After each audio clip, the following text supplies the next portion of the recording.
வணக்கம் ஐயா. என்னை பார்த்தாலே உங்களுக்கு எல்லாம் ஓரளவுக்கு தெரிஞ்சிருக்கும் நான் நிம்மதியாக தான் இங்கே இருக்கேன்னு சொல்லிட்டு.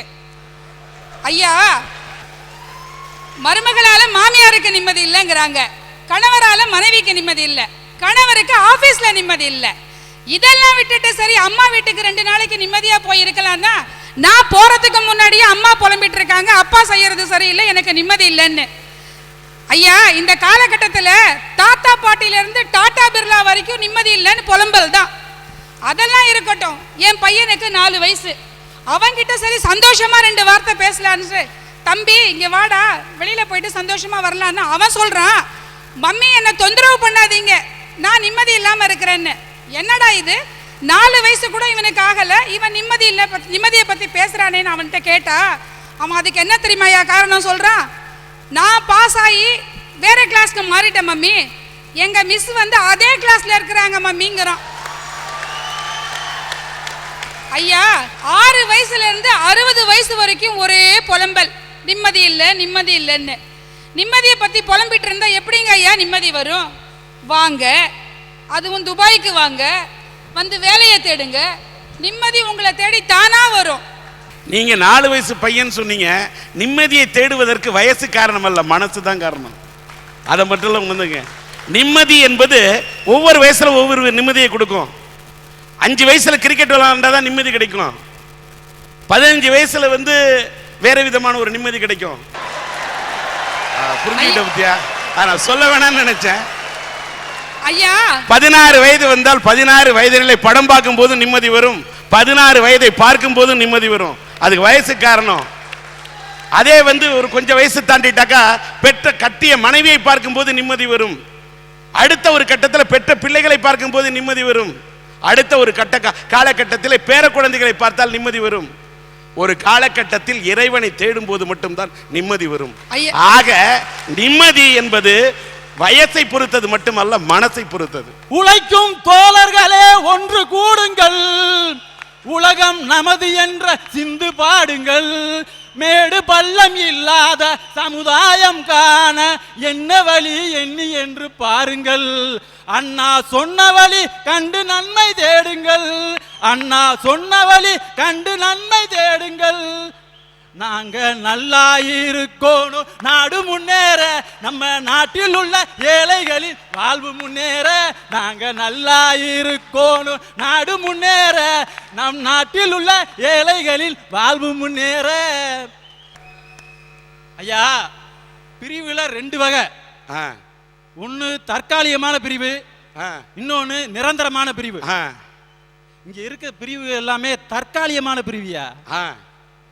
ராமர் குடும்பத்தை விட்டு பிரிஞ்சதுனாலதான் ஸ்ரீராமச்சந்திர மூர்த்தி ஆனாரு, சித்தார்த்தர் தான் குடும்பத்தை விட்டு பிரிஞ்சதுனாலதான் கௌதம புத்தர் ஆனாரு, நரேந்திரநாத தத்தர் தான் குடும்பத்தை விட்டு பிரிஞ்சதுனாலதான் சுவாமி விவேகானந்தர் ஆனாரு, பாரத தாய் பெற்றெடுத்த வீரமங்கையாம் வேலு நாச்சியார் பிறந்த சிவகங்கை மண்ணின் அருகாமையில் இருக்கும் கல்லூரியில் இருந்து ஒருத்தர் இருக்கார் சார்.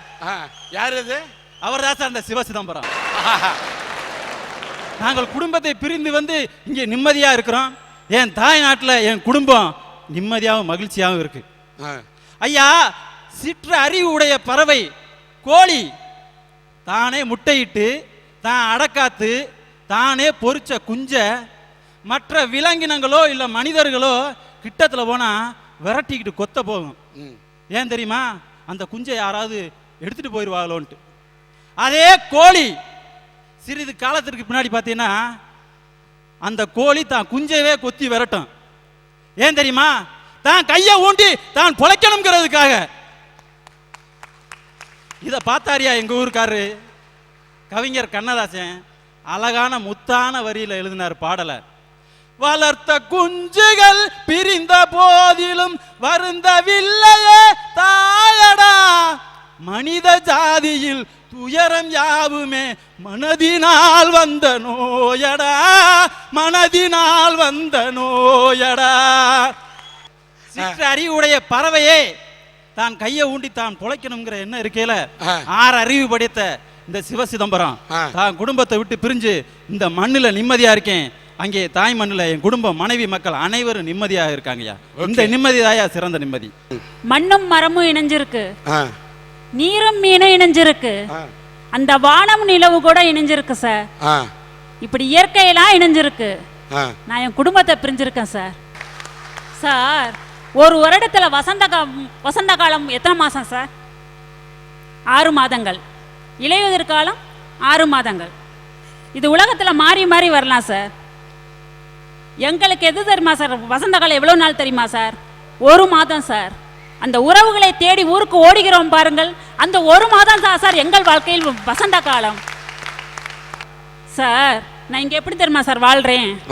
நல்ல படகுல, அருமையான படகுல நல்ல பயணம் போயிட்டு இருக்கேன் சார். என்னோட படகோட்டி அருமையான படகோட்டி சார். என்ன நிலைமை வந்து கஷ்டம் வந்தாலும் சமாளிக்கிற படகோட்டி. அந்த படகோட்டி யாருன்னு கேக்குறீங்களா? என் கணவர் சார். ஆனால் அவரையும் மீறி அவரால் சமாளிக்க முடியாத நிலைமை வருது பாருங்க சார். பேரலை, பெருங்காற்று. அப்ப எங்களுக்கு வழிகாட்டுற கலங்கரை விளக்கமும் இல்லை, கரை ஒதுங்க துறைமுகமும் இல்லை சார். ஓகே. இந்த கலங்கரை விளக்கம் யார் தெரியுமா சார்? என் அம்மா அப்பா சார். Very good. துறைமுகம் யார் தெரியுமா சார்? மற்ற உறவுகள், அண்ணன் தம்பி அக்கா தங்கை சார். துறைமுகம் அவங்க. ஓகே. அந்த பிரிவை பிரிஞ்சதா சார் ரொம்ப வருத்தப்பட்டு இருக்கேன். எங்கே நிம்மதி நிம்மதி என்று தேடி பார்த்தேன், அது துபாயில இருக்கு. எங்கே நிம்மதி நிம்மதி என்று தேடி பார்த்தேன், அது துபாயில இருக்கு. யாராரோ வந்தாங்க, என்னென்னமோ சொல்றாங்க, நிம்மதி இருக்கு இந்த மண்ணில், நிம்மதி இருக்கு. சார், நான் இலங்கையை சேர்ந்த ஒரு ஈழ தமிழன் சார். வாழ்க. சொல்லு சார். எங்கட வீட்டுண்ட வறுமை தேச கோட தொட்டதால தான் சார் நான் என் நாட்டுண்ட எல்லையை தாண்டி இங்க வந்திருக்கிறேன் சார். இந்த துபாய்க்கு நான் வர எனக்கு தேவைப்பட்டது என்ன தெரியுமா சார்? எனக்கு மட்டும் இல்லை சார், இங்க இருக்க எல்லாத்துக்கும் தேவைப்பட்டது விசா சார். விசா என்றா என்ன சார்? VISA தான் sir visa. V for vision, I for in, S for successful, A for ambition தான் சார் விசா. அப்படிப்பட்ட விசாண்டா சார், vision in successful ambition sir. ஒரு நல்லபடியான கொள்கை பத்திரம் சார் விசா. ஆம்பிஷன், லட்சியத்தை அடைவதற்காக உண்ட கையில கிடைச்ச ஒரு நல்லபடியான கொள்கை பத்திரம் சார். இப்படிப்பட்ட விசா உண்ட கையில கிடைக்க நீ என்ன நினைக்கணும்? சோதனை வேதனை என்று நினைச்சு புலம்புறதா? இல்ல சார். அந்த கொள்கை பத்திரம் உண்ட கையில கிடைச்ச நம்பிக்கையோட லட்சியத்தோட புறப்பட்டு வந்து பார், அப்ப கிடைக்கும் சார் உனக்கு நிம்மதியும் சந்தோஷமும். அந்த நிம்மதியும் சந்தோஷமும் இந்த மண்ணில் கிடைக்குது சார். எங்கட வீட்டு தாய் படுற கஷ்டத்தை போல எங்கட நாட்டு தாய் தூங்கி கனகாலம் ஆகுது சார். ஏன் தெரியுமா? ஒரு புறம் குண்டு சத்தம், இன்னொரு புறம் பட்டினியால் அவளை ஓலங்கள் சார். ஆனா எந்த நாட்டு தாய் கொஞ்சமாவது சந்தோஷமா இருக்காள் என்ற என்ன காரணம் தெரியுமா சார்? அவளிட ஒரு சில பிள்ளைகளான நாங்களாவது இங்க சந்தோஷமா இருக்கிறபடியால் தான் சார் எந்த நாட்டு தாய் சந்தோஷமா இருக்கிறா. அற்புதம். நீங்க உங்களுடைய ஒரு இலங்கை தமிழனாக இருந்து உங்களுடைய உணர்வு இங்க சொல்லும் போது உண்மையிலேயே ஒரு பக்கம் நீங்க சொல்றதுல எனக்கு ஆனந்தம் இருந்தாலும் ஒரு தமிழனுடைய நிலை இப்படி இருக்கிறதே என்று நான் ஆதங்கப்படுகிறேன். நான் ஒரு கன்ஸ்ட்ரக்ஷன் கம்பெனியில் வேலை பார்க்குறேங்கிற காரணத்தினால இதை நான் மாட்டிட்டு இருக்கல. இதுக்கு பின்னால் ஒரு கன்ஸ்ட்ரக்டிவான ஒரு விஷயத்தை சொல்றதுக்கு வேண்டி தான் சார் போட்டுட்ருக்கேன். இது சாலை பயணத்திற்கான ஹெல்மெட் அல்ல, வாழ்க்கை பயணத்திற்கான ஹெல்மெட். Very good sir. இந்த ஊர்ல நைல் நதி கிடையாது, ஆனா வெயில் நதி உண்டு, வேர்வை நதி உண்டு. எந்த அளவுக்கு இந்த ஊர்ல வேர்வை உண்டுனா இங்க உள்ள கடல்லாம் உப்பு கரிக்குது தெரியுமா? இது வந்து நாங்க எங்க உடல் விட்ட வேர்வையில் கடல் வந்து கலந்ததனால தானோ இந்த கடல்ல உப்பு கரிக்குது நினைக்கக்கூடிய அளவுக்கு இங்க வேர்வை நதி உண்டு.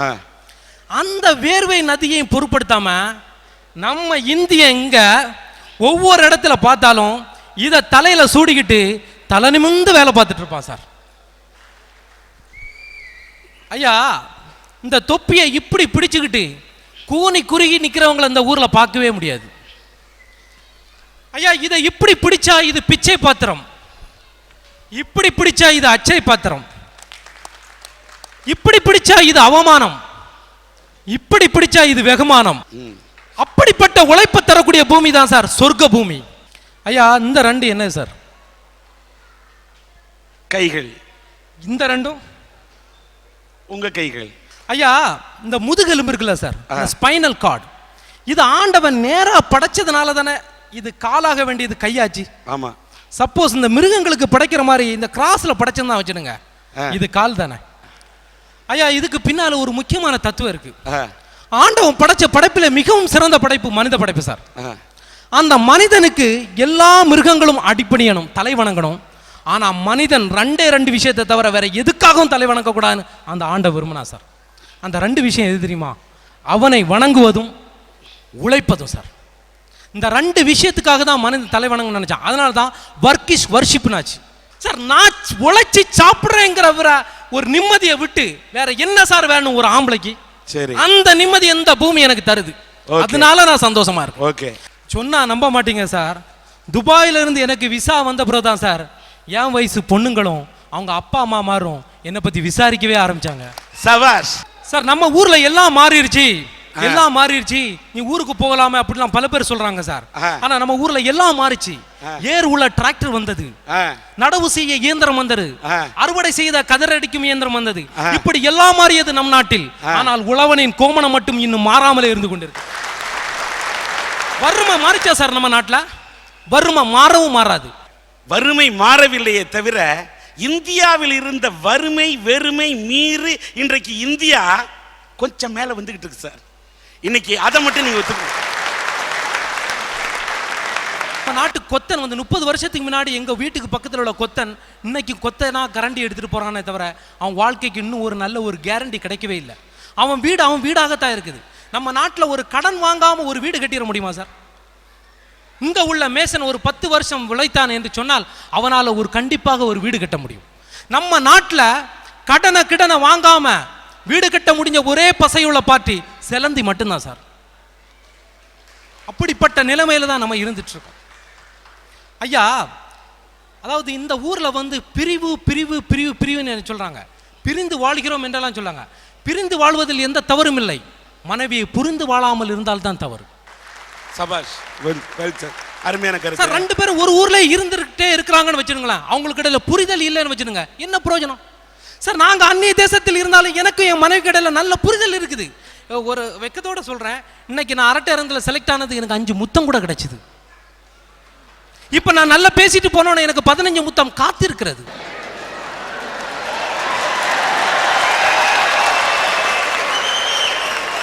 ஓகே. இந்த முத்தம் கன்னத்தில் கிடைக்கவில்லை, என் எண்ணத்தில் வடிகிறது. சபாஷ். அதனால நான் சந்தோஷப்படுறேன் சார். ஒட்டை இருந்தா முட்டை பகை, ஆனா எனக்கு என் மனைவி இடையில பகையே கிடையாது. ஏன் தெரியுமா? நான் பிரிஞ்சிருக்கேன் தெரியுமா? அவ என்ன புரிஞ்சிருக்கிறா. என் அம்மாவுக்கும் என் மனைவி இடையில எந்த தகராறும் கிடையாது. அவங்களுடைய வார கலண்டர்களில் சண்டை உண்டு, வாழ்க்கையில் சண்டை கிடையாது. ஏன் தெரியுமா?